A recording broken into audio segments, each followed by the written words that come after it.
I just cut out a new board. I painted it last night and put the paint side there. That way it doesn't rot behind it. And then I'll come back through here and completely repaint it. This is just 1/2 inch pine plywood. You do not want to use treated wood, because wherever this treated wood would, if this was, comes into contact with aluminum, it can cause it to pit out. I drill a little small pilot hole, and then I run the drill bit the size of the rivet. Comes right out. Easy does it. Boom. It's nice when they're riveted and not welded. That's why they are riveted, so you can get in here and replace this transom. Making some good progress here. I got the new board all cut out. Actually had to notch it out for the drain plug there.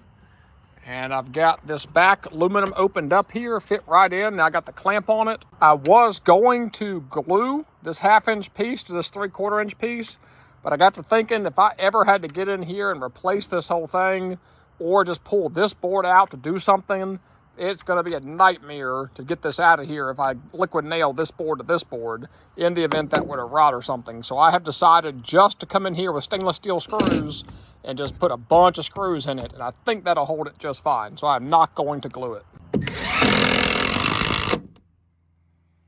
I'll screw my transom support back on here.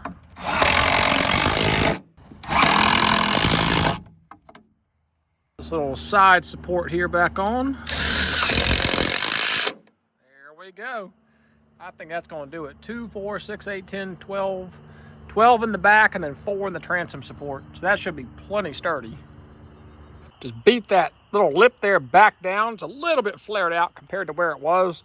That actually cleaned up really nice right there. So I think we're going to be in good shape. All I got to do is put these side supports back on. I'll just rivet those. And I think we'll be plenty stout, good to go for that about 50-pound motor over there. And pretty cheap too. Throw these little corner supports on to mock it up. And I think that looks really good. Nice and tight. Painted the back and the edges so it shouldn't rot. Stainless steel hardware. I think we're going to be in good shape. Should be plenty strong. I couldn't stand it. I just had to see what it looked like. I think we are in business. I do like, again, how that shaft is a little bit shorter. It's not all the way out here. Even with these transom supports not riveted back on, this barely even flexed. Now, when this motor gets a lot of torque under pressure, it would certainly flex it back. So this is imperative. But for now, just the weight of the motor, it seemed perfectly happy with it. And I was not sure exactly how forward this motor is going to sit. But I can tell me sitting here is going to put too much weight to the back of this little boat, and I'll be sitting right on top of this motor. So I already thought I was going to move this bench, but this has confirmed it, because I can definitely probably get away with sliding it all the way to here and slide that weight another 12, 15 inches forward and be in better shape. On this mud skipper to adjust the handle, we just loosen that guy. And I can definitely tell, yeah, I'll probably run down the river sitting somewhere about like that. So yeah, I definitely want to have that bench slid forward to about right here. That way when I'm sitting, it's ergonomic right next to me. There we go. Should be the last of the rivets. See if this thing comes out of here. Oh yeah. Perfect. So I'm just going to slide him forward. See what that looks like. Oh yeah, that's much better.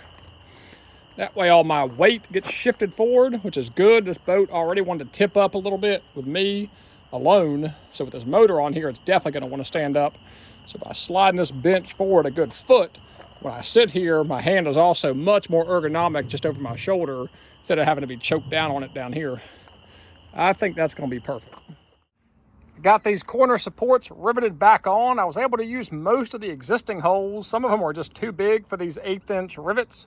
Really strong, secured up now. All I'll have to do is take these screws out when I want to slide that new transom piece of aluminum back here, weld it to it, and then screw these back in. Otherwise, these transom supports are done, and it really firmed up this motor. I mean, it barely even flexes now. You can see it right there. The aluminum flexes a little bit. Even when I push all my weight down, it barely flexes. These are from Harbor Freight. They are 1/8 inch, and this kit is nice because it comes with a couple of different sizes. You get the real shallow ones or all the way up to these deep, bigger ones, which I think are 1/4 inch, 1/2 inch, and 1/8 inch. So yeah, these are 1/2 inch, which gives you a really nice bulge underneath there to really make that thing grab. Laying in bed last night thinking how convenient it would be if this seat was actually adjustable. So what I'm thinking about doing is welding an L bracket here, a piece of L that has a lip on it, flat here, lip turns out flat, and then coming in here and just barely cutting this out to where this actually, about that much of it, a good inch, push an inch and a half, sits on that lip to where I can slide that seat back and forth to figure out exactly where I want it. That way I'm not overly committed, and that wouldn't be anything for him to tack on that little L bracket here. That way if I want more forward space and want to get my weight farther back, I can do that.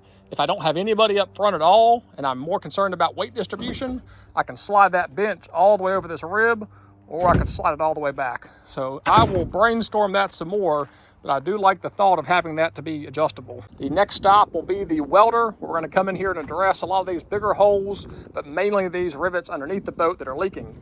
Obviously, at some point, I'll come in here with a really thick coat of John boat paint. Probably going to use that Parker duck boat marsh grass, that more brown looking one, and I'll clean this whole thing up. I'm not going to do a ton of prep to it. I am going to do some light sanding, of course, power wash, get the mud off.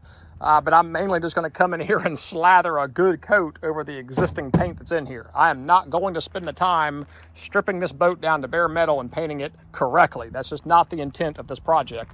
This is simply going to be a riverboat that's going to get beat up. I'm just trying to cover all the exposed metal and give it one flat, clean color look to it. I'm not going to prep everything. I did power wash a lot of it off. It is down to some of the original color, but I'm just not going to be coming in here and sanding all that flake off perfectly. And that really heavy-duty John boat paint is pretty tolerant about that stuff too. It's a really thick paint. It'll show the blemish, but it's pretty forgiving. And what I'm going to be doing is going to result in this anyway, where I'm going to be tearing it up. I just don't need it perfect.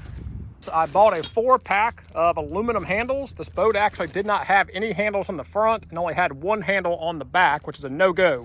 So I'm actually going to put 2 handles on the front, 2 handles on the back. That way 2 people can double grip this thing nice and ergonomic. Got these from Hillside Castings on Amazon. I think they were like 20 bucks for a 4-pack of them. So I've got 20 bucks in some handles, and I have about 20 bucks in this wood and some miscellaneous hardware, adding about 40 bucks to the project cost. There we go. That dude's the man.